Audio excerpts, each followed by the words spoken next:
ऐसी टिप्पणियां की जा रही है जिससे कि मैं मेंटली बहुत परेशान हो चुकी हूँ। इस माध्यम से ये भी दिखाना चाहती हूँ यहाँ की जनता और सभी लोग ये देखें कि दिनेश जी के द्वारा जो है कैसी अभद्र टिप्पणी जो है मेरे पे की जा रही है। का क्या काम है जी? डेली तो दो ड्रेसें बदल के आती है। कोई ये यहाँ काम करना है कि यहाँ मॉडलिंग चलानी है? ऐसे हॉलीवुड बना रखा है यहाँ का। कोई भी एक छोटे से बड़े तक उसकी कोई देख नहीं सकता। कभी किस तरह का फैशन करती है, कभी किस तरह का। क्या यहाँ कोई सिस्टम है सर? उन्हें ये भी नहीं पता है कि वो एक लेडी से कैसे बात की जाती है। क्या मैं सिर्फ दिनेश जी के हिसाब से ही अपनी लाइफ जीऊं?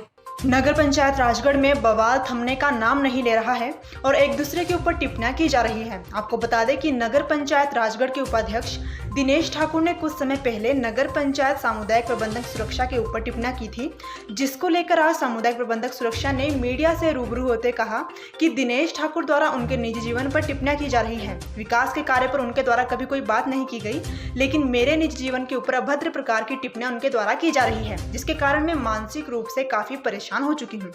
सामुदायिक प्रबंधक सुरक्षा का दिनेश ठाकुर द्वारा की गई टिप्पणी पर और क्या कहना है, आप भी देखिए राजगढ़ से निशि शर्मा की इस रिपोर्ट में।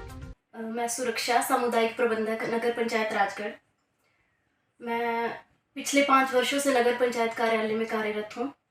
मेरा आज का रूबरू होने का एक ही उद्देश्य है कि उपाध्यक्ष श्री दिनेश ठाकुर जी द्वारा जो मेरे पे लगातार अभद्र तरह की जो टिप्पणियां की जा रही है वो क्यों की जा रही है, जबकि उपाध्यक्ष श्री दिनेश ठाकुर जी द्वारा कार्यालय के काम से संबंधित तो मेरे से कोई भी बात नहीं की जाती है।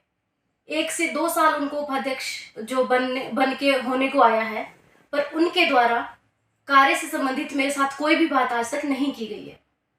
वो सिर्फ मेरी पर्सनल लाइफ पे ही टिप्पणियां कर रहे हैं।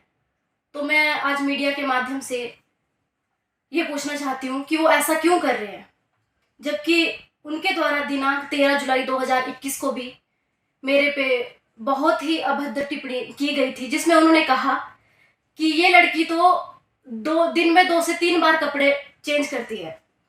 और इसका जो ड्रेस कोड पे उन्होंने मुझे कहा का क्या काम है जी? डेली तो दो ड्रेसें बदल के आती है। कोई ये यहाँ काम करना है कि यहाँ मॉडलिंग चलानी है? ऐसे हॉलीवुड बना रखा है यहाँ का। कोई भी एक छोटे से बड़े तक उसकी कोई देख नहीं सकता। कभी किस तरह का फैशन करती है, कभी किस तरह का। क्या यहाँ कोई सिस्टम है सर? तो मैं यही पूछना चाहती हूँ कि क्या उनको एक ही काम है कि वो सिर्फ मुझे ही नोटिस करते हैं कि मैं क्या पहनती हूँ, कहाँ जाती हूँ, क्या करती हूँ, क्या खाती हूँ? क्या मुझे उनके हिसाब से लाइफ जीनी चाहिए, जब मेरे ऑफिस का जो कार्य है उसमें मेरी कोई भी कंप्लेंट नहीं है? आज तक कार्य से संबंधित मेरी कोई भी कंप्लेंट नहीं है, ना मैंने कभी कोई किसी भी ऑफिस के कार्य में लापरवाही बरती है। तो उनके द्वारा ये टिप्पणियां क्यों की जाती है?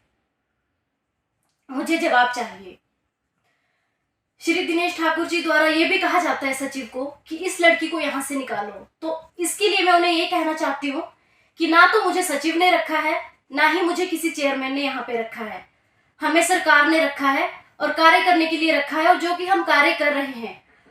पर अगर वो इस टाइप से हमें परेशान करेंगे, मुझे मेंटली मैं बहुत टॉर्चर उन्होंने मुझे किया है और मैं मानसिक रूप से भी बहुत परेशान हूँ उनकी इन टिप्पणियों की वजह से।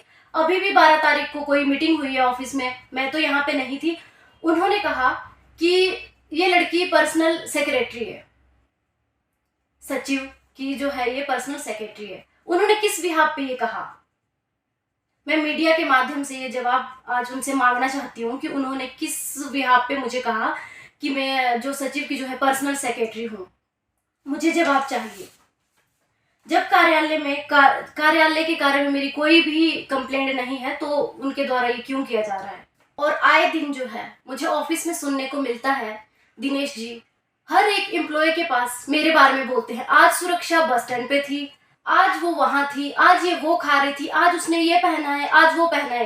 क्या मुझे कहीं बाहर निकलना भी नहीं चाहिए? क्या मैं कहीं बाहर भी ना निकलूं? क्या मैं कहीं जाऊं भी नहीं? क्या मैं सिर्फ दिनेश जी के हिसाब से ही अपनी लाइफ जीऊं? मैं मीडिया के माध्यम से ये रिक्वेस्ट करना चाहती हूँ कि दिनेश जी आप ये अभद्र तरह की टिप्पणियां जो है कर्मचारियों पे करना बंद करें, ताकि कार्यालय के जो कार्य है उसमें भी बाधा ना पहुंचे और कार्यालय का जो कार्य है वो सुचारू रूप से चल सके। उन्हें ये भी नहीं पता है कि वो एक लेडीज से कैसे बात की जाती है। एक लेडीज से वो इतने बदतमीजी से मतलब बात कर रहे हैं, तो उन्हें ये भी नहीं पता कि वो कैसे बात कर रहे हैं। इसके लिए मैं यही चाहती हूँ मीडिया के माध्यम से भी, और मैं यहाँ की जनता को भी कहना चाहती हूँ कि सब एक हेल्प जो है मैं चाहती हूँ। मैं नहीं चाहती थी कि मैं ऐसे मीडिया में आऊँ, मुझे लगा कि शायद अब दोबारा ऐसा नहीं होगा, पर उनके द्वारा लगातार कहीं ना कहीं ऑफिस में डेली ही जिस ऐसी टिप्पणियाँ की जा रही है जिससे कि मैं मेंटली बहुत परेशान हो चुकी हूँ। मेरा ऑफिस आने का भी मन नहीं करता है। वो इतनी गलत तरीके से जो है बातें करते हैं मेरे बारे में। मेरे ऑफिस के स्टाफ वालों को भी कहते हैं वो ऐसी है वैसी है। तो मैं ये चाहती हूँ कि दिनेश जी, आपको मेरी पर्सनल लाइफ से क्या लेना है? आप कार्य से संबंधित बोलिए। अगर मैं आपका कोई कार्य नहीं कर रही हूँ या मैंने किसी कार्य में कोई लापरवाही की है तो आप मुझे जो सजा देंगे मैं तैयार हूँ। मैं कार्य करने के लिए कुछ भी जो आप बोलेंगे मैं करूँगी, बट सिर्फ ऑफिशियल। मैं पर्सनली इंटरफेयर नहीं चाहती। मैं यही चाहती हूँ कि दिनेश जी, आप मेरी पर्सनल लाइफ में इंटरफेयर ना करें। गोल्ड या डायमंड की खरीदारी का सोच रहे हैं तो विजिट करें राजेंद्र ज्वेलर्स, जो आकर्षक उपहार के साथ देते हैं बेहतर सेवाएं। 916 हॉलमार्क्स गोल्ड और डायमंड ज्वेलरी बहुत ही कम बनाई की लागत के साथ।